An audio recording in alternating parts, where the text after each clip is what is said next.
Okay, good afternoon, everyone. It's nice to see you all again. It's been several weeks since we have done our last Beyond the Production here at Opera San Antonio, and I'm really excited to be back with you. So joining me today, as always, is my fabulous partner in crime, the music director of Opera San Antonio, Francesco Miliotto. Hi, Francesco. Hi, Lauren. How are you today? I am doing excellent, mostly because it's exciting to be back with everyone and, of course, with you. And Mm-hmm. also because we have such an extraordinary guest joining us today. I know. So Mm-hmm. I know, right? So I'm going to use this opportunity to welcome Stephanie Rhodes Russell to Beyond the Production. Hi, Stephanie. Yay! Hi, Stephanie. Hi. Hi, thank Stephanie, you so much for having me. Absolutely. We are so absolutely thrilled to have you here. Thank you for joining us. So Stephanie is currently joining us from Vienna, Virginia, where she is working with Wolf Trap Opera, which is one of the few opera companies that is holding in-person classes and a variety of performances this summer. And we will absolutely dive into a deeper discussion about your work with Wolf Trap, Stephanie, and also what's happening specifically this summer. But I'd love to start the interview by going back a little bit to the beginning of your career so that we can put those puzzle pieces into what has led you to Wolf Trap. And I think that's also going to give us a chance to explore the variety of roles that you've encompassed in opera, like working as a pianist, working as a conductor, as a coach, and all of which has led you to founding the organization known as Women's Artistic Leadership Initiative, which I cannot wait to dive into with you. But Stephanie, I think first our listeners love to know, of course, the background of how you got started. So I think it's important if you could just go through just a little bit of what attracted you to opera, a little bit of the background. We know each other, so I know that you studied in Russia, and I know where you were in Houston, and we've known each other for a little bit. But if you could please tell us a little bit about that for our listeners, that'd be great. Absolutely. So when I was born, I'm just kidding, I won't go that far back. It's going to be longer than an hour. Oh my God. Oh my God. No, so my background is as a pianist, and that was my primary instrument growing up. I also played violin in orchestra through middle school. Wasn't as quite much of a success. We'll just say that with the violin. Had to pick one or the other. So I did my undergraduate in piano performance, and interestingly enough, I didn't know a pianist could work in opera. I had had very limited exposure to opera. I'd gone to the symphony some growing up and gotten to work with singers while I was in undergrad. But it was only after I graduated and went to the Aspen Summer Music Festival and participated in their collaborative piano program that I was introduced to a voice teacher, Stephen King, who works primarily in Houston at Rice University and Houston Grand Opera Studio. And he just kept saying, you need to be a vocal coach. You need to work in opera. And finally, by the end of the summer, I said, okay, what is this? Because I had enjoyed my time working with the singers. I had always loved languages. And so he introduced me to Richard Beto, the chorus master and I believe now head of music, also at Houston Grand Opera. And he sat me down and gave me the explanation of this is what a vocal coach does. This is what a pianist role in opera is. And immediately I was just enraptured because I felt like it encompassed so many of the interests that I had. I loved literature. I loved languages. When you're studying an opera, obviously we know you get to work in languages, but also diving into the libretto, understanding how it connects with the music is so critical to fully understanding opera.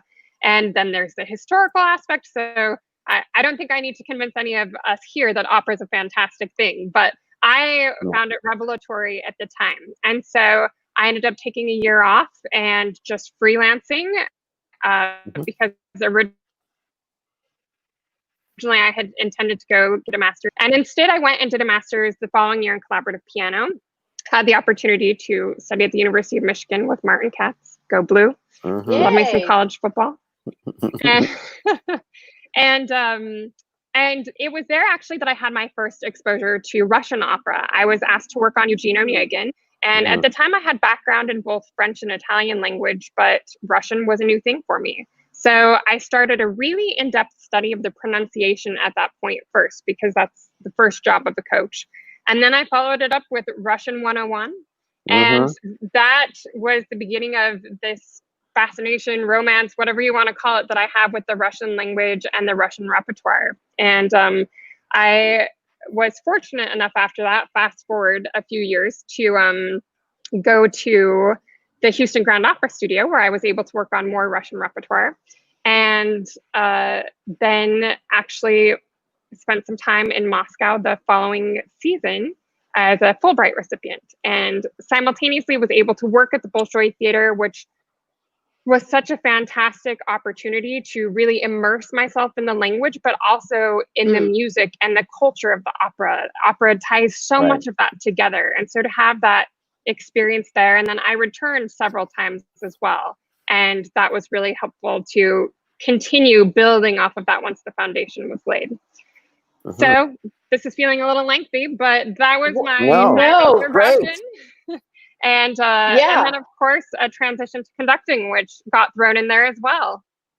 Fabulous. So, Stephanie, I'm going to say your big hit. Lindsay Newman is giving us applause signs. One of our local artists here, Sammy Serrano, is saying, hi, everyone. So excited about today's interview. And there's a bunch of music staff who I think we all know and love, and folks from the opera world. Michael Heaston, Mark Lear, Gordon Shermer, Kevin Miller, who says woo-hoo. Yay. Lots of folks. Yeah, lots of folks who I think we've all made connections with. Tuning in. I find your connection to the Fulbright scholarship and to Russia and your background so extraordinary, Stephanie. And I know you mentioned that this leads you or did lead you into your time at the HGO studio and into Wolf Trap. Can you connect some of those pieces for us a little bit more? How you started to shift gears, not only as a pianist and a coach, but where that took you to with companies, and then how you sort of leapfrog from there? Absolutely. So I joined the HGO studio after I finished at the University of Michigan. And for me, that was a transformative experience. The work that I was able to do with the high quality of artists there, with the music staff that they had, with the music director, Patrick Summers.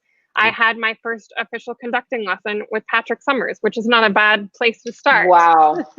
And it was actually there that the seed was really planted for me to have an interest in conducting, because many people don't fully know the role of music staff in the opera house. I know you guys have hit on it some in previous conversations, but you function as an assistant conductor. So you are constantly giving feedback to the conductor once the orchestra is part of the scene. You're in the rehearsal room, helping with notes, helping kind of manage the process. And a lot of these types of skills are skills that you have also as an assistant when you're working in the symphonic world. So having that introduction to conducting, getting to play for some incredible conductors while I was in the studio, really transformed my view of conducting, and it really started that interest and made me think, you know, maybe this is something that I want to do. And I was happy to keep building on my experience in the opera community, building my repertoire and learning more. I actually came out to Wolf Trap for the first time after my first season at HGO as a fellow 10 years ago. Actually, this year I was supposed to be conducting Eugene Onegin, my first opera, 10 years after my first time at Wolf Trap here at Wolf Trap Opera. Wow. So there's always those cyclical life experiences. But my summer out here was great because they rely very heavily on music staff to fill all roles. So it was my first experience I had as a chorus master. I was able to chorus master a few productions out here, and I just add that to the list of valuable skills acting that is critical, to have that understanding of how that works, the approach to a chorus. It gives me such respect anytime I work on a production for the people that I work with, because you know what they invest into making all these various components come together at a high level. And yeah, it was here at Wolf Trap that I actually conducted my first Seams program as well. I was on music staff here for 5 years and then ventured elsewhere so I could build even more conducting experience. But that stemmed from my time first in the studio and then transitioned here and Russia and then just jumped around a lot. I think you, like many of us, Stephanie, sort of trip into this art form and we have a continued series of aha moments as we discover all of the different paths that are open to us depending on what our interest and our skill sets are. And I'm curious to know, particularly as a woman coming up through the arts in general, but more specifically as a woman who's passionate about conducting, that is a history in our art form of being a very male-dominated area of expertise. And you've gone crashing through that glass ceiling. So I'm curious to know more about, was it ever challenging for you, or how did you approach that? Or did you just go guns blazing and didn't stop to consider the battle of the sexes there? You know, I think one of the greatest challenges that faces women conductors, and that's definitely evolving, actually started before I ever even thought about being a conductor.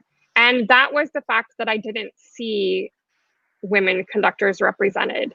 And so, albeit that all the signs early on in my life should have pointed me to conducting very clearly. I mean, I vividly remember a time when my 9th grade orchestra teacher had to run to the office and ask me to leave rehearsal. And I was like, yes, we can make music. Like, I'm sure I was conducting a brilliant Disney excerpt, but nonetheless, just that ability to stand in front of an orchestra with confidence and with excitement to make music. I had that early on. I was music directing our junior high musicals. I was very involved in all these various aspects of theater, but it never crossed my mind that that was something that was a fit for me. And I wish it had earlier. I'm grateful for the experiences that I've had, though, that have led me to the place I am. And I do think that that's evolving somewhat, but it's something that we do need to focus on in many areas of diversity, is having that representation so that, you know, when a young woman sees you on the podium, they don't know a different scenario. To them, that becomes their new normal. I had the most incredible experience of all things conducting a Frozen excerpt with the Fort Worth Symphony at our Halloween concert this past season. Oh my God, I did the same thing. Oh my God. Oh my God. It's great. So I dressed up for that number as Elsa. I had my nice long blonde hair.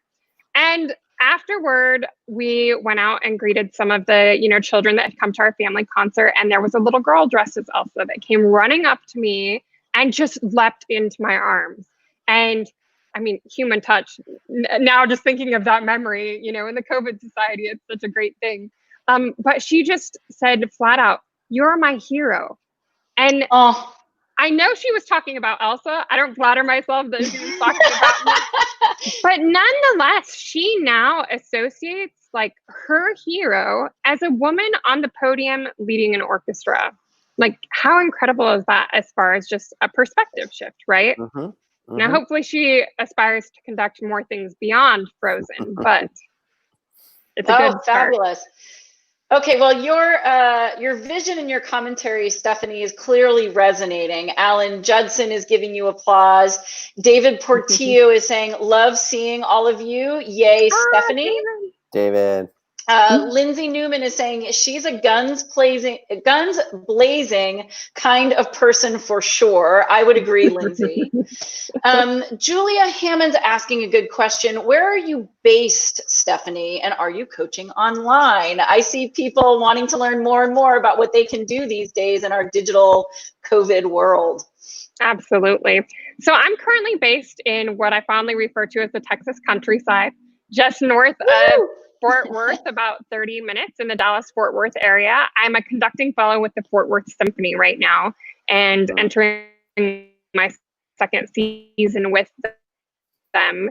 And so I'm loving that Texas culture, although I'm okay being free. It's still humid out here, but not quite as hot.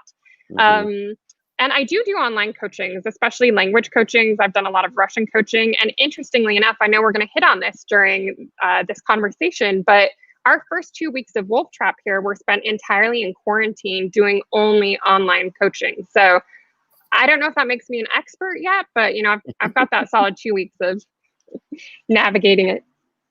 But I'm also interested, now that you mentioned it, and we've said a little bit of it before, it's not just opera conducting, and you're not always in the opera house. I'm glad that you just mentioned Fort Worth. Could you tell us a little bit about that? Because, as someone myself that does symphonic repertoire and operatic repertoire, it's not every conductor that is comfortable doing both. Do you like them both? Do you like both experiences? What do you find different about them?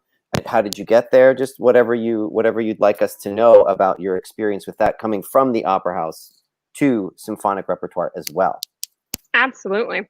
So when I decided to make the transition fully into conducting, I knew I needed more time with an orchestra. That's what every young conductor hears, is before we can start hiring you, we need to see that you have that experience with an orchestra. So I actually made the decision to go back to school and get a doctorate in orchestral conducting so I could focus on that.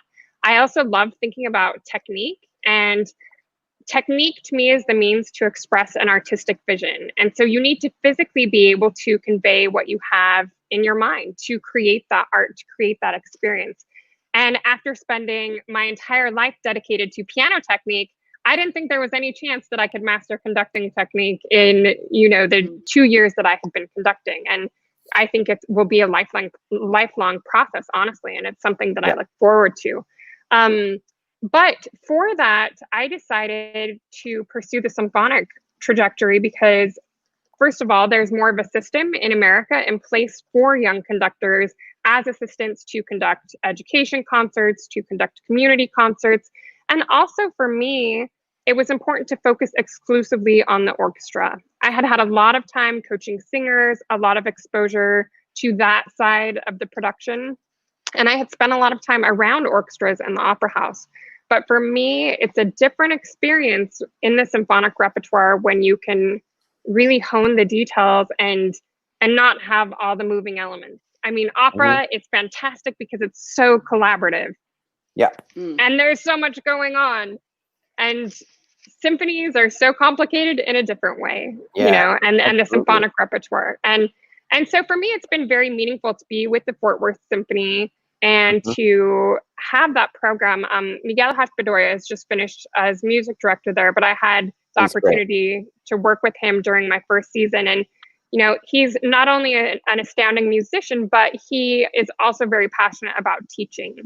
And so because of that, they provide the conducting fellows with time and sessions with the orchestra to conduct some of the standard repertoire, which is a really unique opportunity. And then he would give us feedback, which is another very valuable thing. So being part of that program and having that experience at Fort Worth has, I think, changed me as a musician and enriched the perspective that I now bring to opera, having just that extra layer of experience, which unfortunately, Francesco, as you know, can be difficult to come by in the States. In Europe, there's a lot more overlap, but often we have these kind of silos that exist for conductors within the US industry. And to add to the foundation of that, I know we met each other in Dallas as well. We saw each other in Dallas while we were both working as assistants over there. But I know that you were part of the Hart Institute for Women Conductors. Could you talk a little bit about that and how I know that laid a little bit of the foundation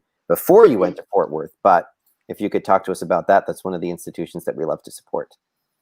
I just have to smile when I even think about that experience because it was one of the most life-changing, incredible opportunities of my life. Honestly, working with Emmanuel Viom there, he is such an inspirational musician that feels music from the heart. There are so many levels and we can get so analytical as conductors. And he just pushes for us to step back and make that magic happen.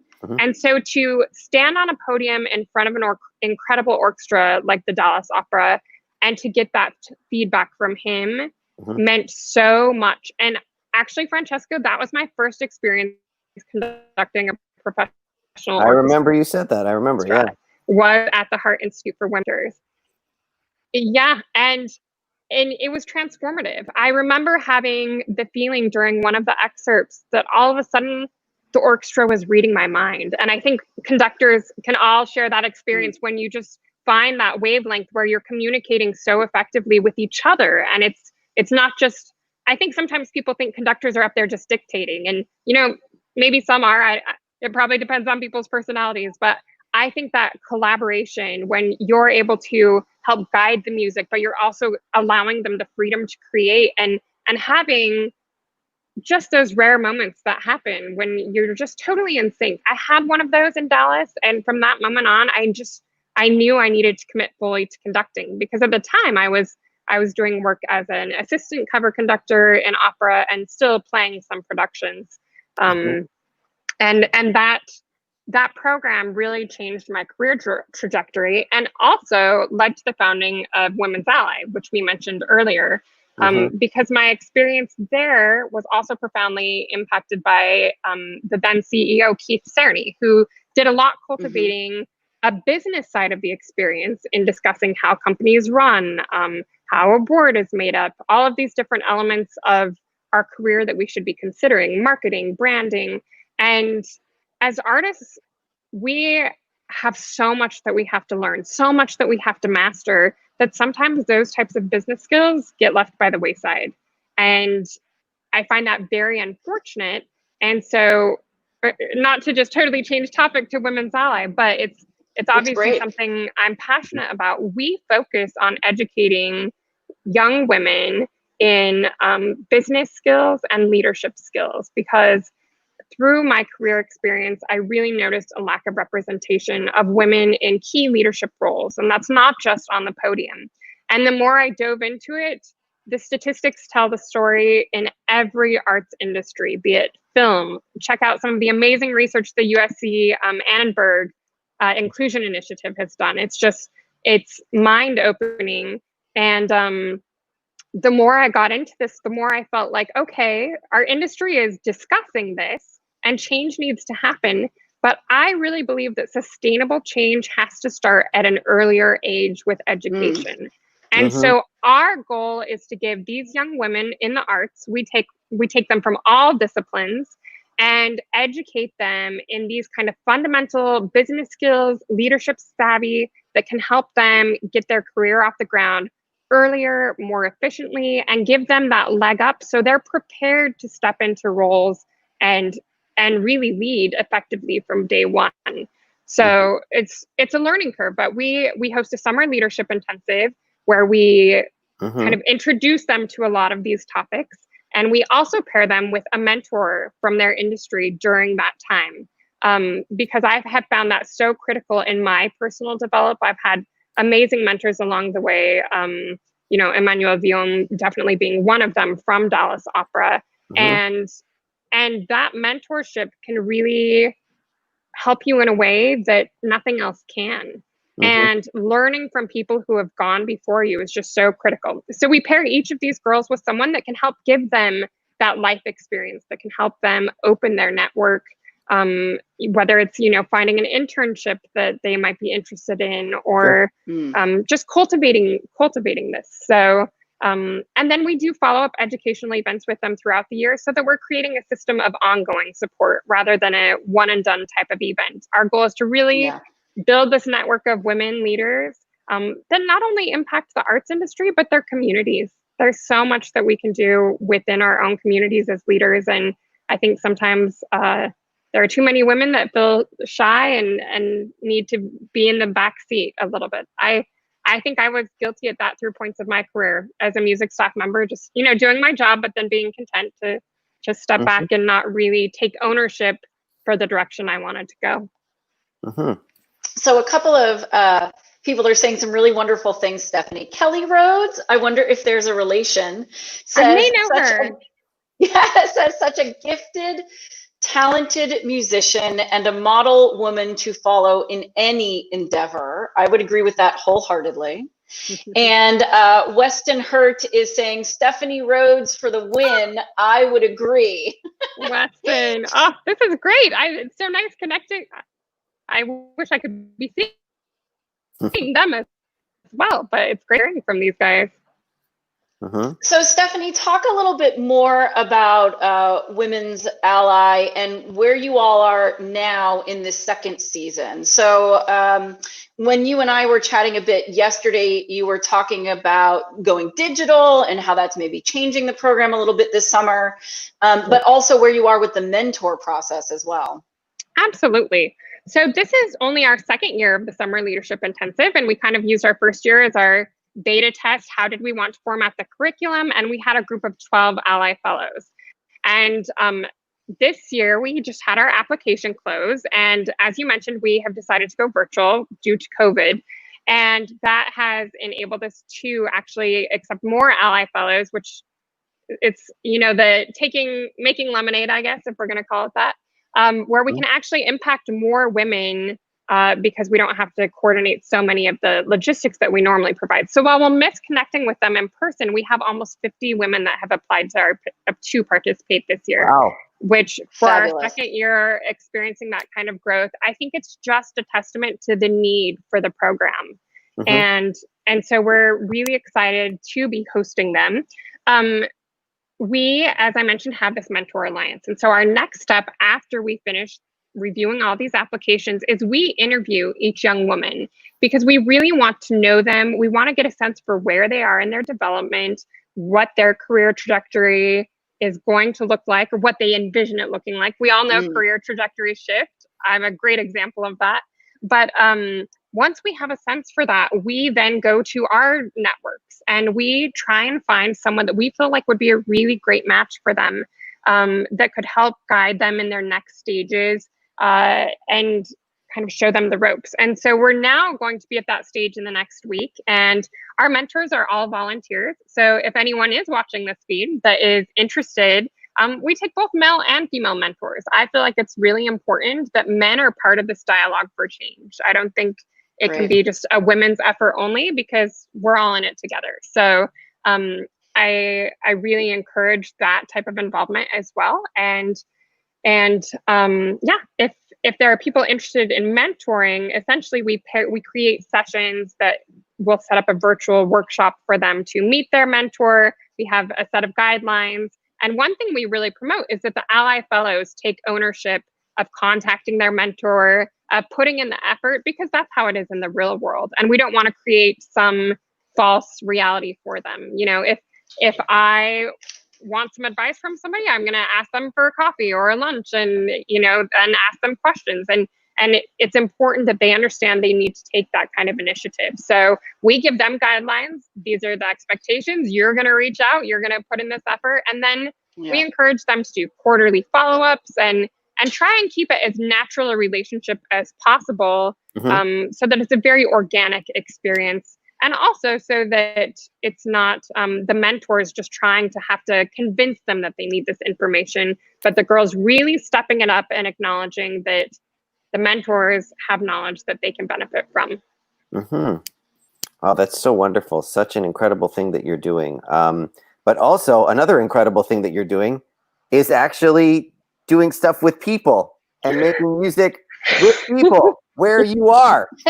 Yes. So of course, we definitely need to talk about Wolf Trap, what you're doing there, your experience, how what you do there has changed, and what you guys are doing this summer in spite of COVID. And you were mentioning the 2 weeks of quarantine with the videos. So we've got that, but like moving forward in rehearsals for scenes and things that you're doing. So if you can help sort of shed some light on how that's happening at Wolf Trap right now. And I know it's definitely not, you've been there before. How many years have you been there, and what you've done and how it's changed all the way across would be wonderful. And then let us know how it's actually going with people doing things.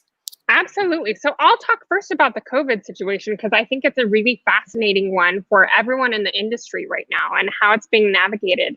And I have to give the Wolf Trap team here in Leanne Maslowski a lot of credit for even attempting this, because one thing that all of company management is up against right now is making these decisions for a future that is completely unknown, right?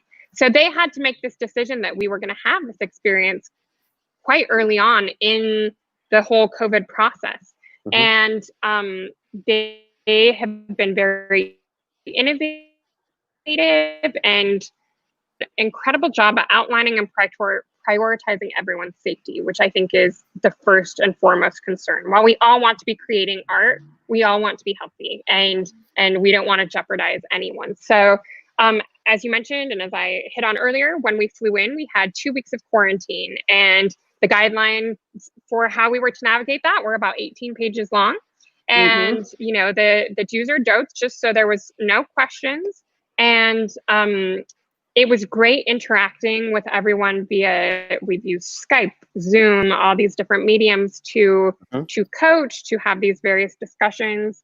And there's a lot of valuable work that can be done there, but we also know that there's work that just has to be done live, that there's a limit to what we can achieve. So so then we started live this, gosh, was it only Monday? It feels like it's been a busy week. This Monday, and we're following, everyone wears their masks. I have mine here. Just I took it off just as an exception for you. No, clearly I'm outdoors, and one of the things that they're really utilizing this summer are outdoor spaces, because obviously with the open air, it's much safer. So the majority, not even the majority, every single music rehearsal I have had to this point has been in an outdoor arena. And that's one thing that's really unique about Wolf Trap, is that they have an extensive outdoor facility, and the park is beautiful, and the foundation is being so supportive of this venture. So we have keyboards set up in those various locations. We had keyboards set up in our hotel room as well. At every rehearsal station, there are sanitary supplies, and there's a procedure that essentially you take ownership for everything you touch. So before you touch it, you sanitize it. After you've touched it, you sanitize it, because then there's just never any question. They have put X-rays down on the floor to indicate, you know, social distancing guidelines, not in a you must stand here type of a way, but so everyone can keep a sense of space, because you don't want people to fall into the danger of doing something that is normal to them, right? Rehearsing music and then just getting carried away and forgetting those guidelines. Now, when the singers sing, this is a question I've gotten a lot, because I posted a picture from staging the other day, and all the singers were wearing their masks. And it was, are they singing in masks? How is this working? And when we're in music rehearsals and they're properly distanced, more than the 6 feet, actually, they've given us 10-foot guidelines, then they sing without their masks. And obviously that allows us to do incredible work and really dive into the music making. And then in stagings, if they are marking, the majority of them have just chosen to keep their masks on. And some of them are even singing with their masks on, just to ensure everyone's safety. And I feel like everyone's been very cognizant of their interactions.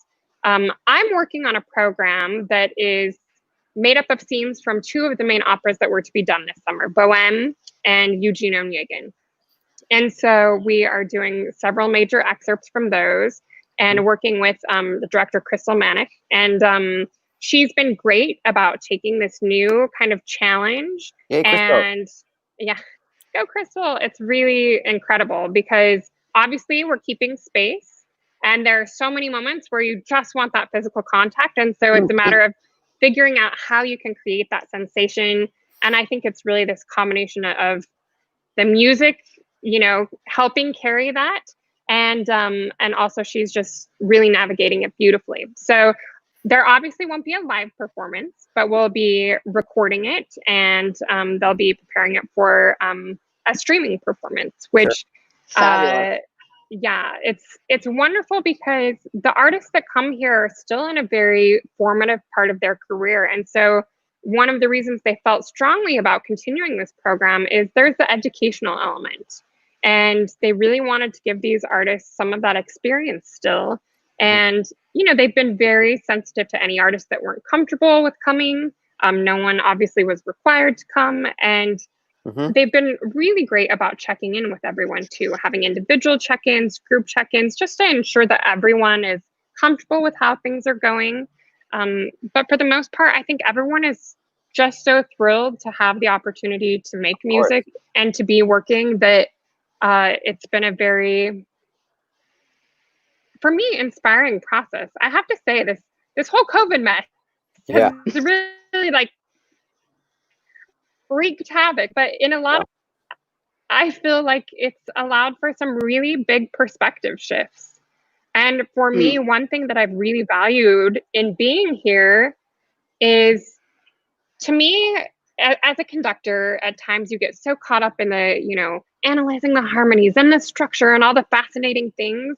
And it all has to come together just to create this authentic musical experience. And as I've been here in this really unusual situation, rehearsing outdoors in my workout clothes, not feeling like any of the standard constraints that we encounter in a professional world, I feel like I've been able to approach the music in such an authentic way, and in just one where it's all about communication.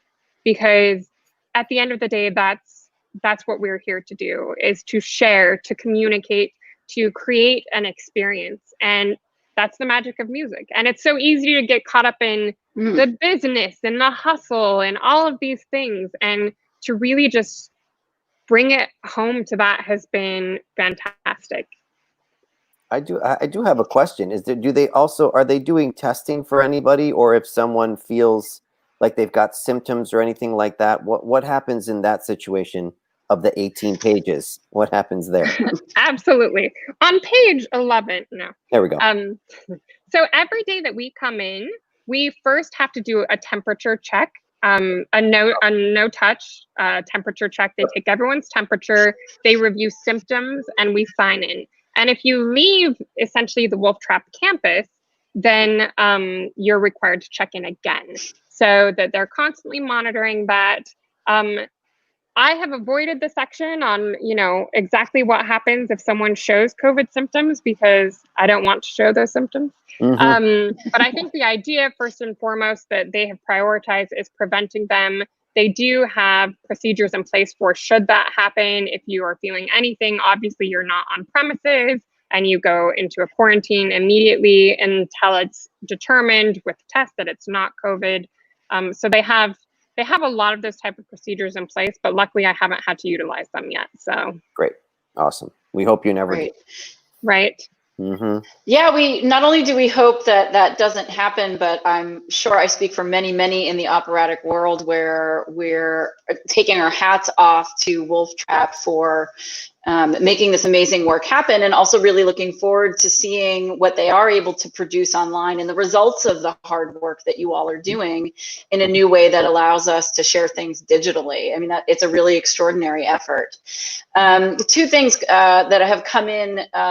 Julia is saying she absolutely agrees, Stephanie. There's been a total paradigm shift in how she approaches music, and much more personal and authentic of an experience that COVID has presented. And then I want to swing back around actually to Women's Ally for a second. Lindsay Newman has a question, which I'm curious to hear your answer on. She says, can you explain how, if you do not participate as a Women's Ally Fellow, but would still like access to materials or keynote speakers, particularly for the work you're doing digitally this summer, how participation like that can work? Sounds like Lindsay Newman may have checked out our website during the course of this conversation. It sounds like she did. So one of the great opportunities that we have as we've gone virtual this year is that we've seen this need that exists for business training, not just in young female artists, but in artists across the board. And we, especially during this time of COVID, want to open up the opportunity for artists of any age, any discipline to participate in our summer leadership intensive. So we have several sessions that are going to be Ally Fellow exclusive, but then for $15, anyone can register to participate in the intensive. We've got some incredible speakers. Afa Dorkin from the Sphinx organization is our opening night keynote. We have Kathleen Carey from the Gensler New York City office. She does all of their community programming. And for those of you not familiar, since we're in Opera World, they're an incredible architecture and design firm, I believe the foremost in the world. And so we have a lot of these industry professionals that are going to be sharing their insights, but then we also have what we call like hard skills sessions.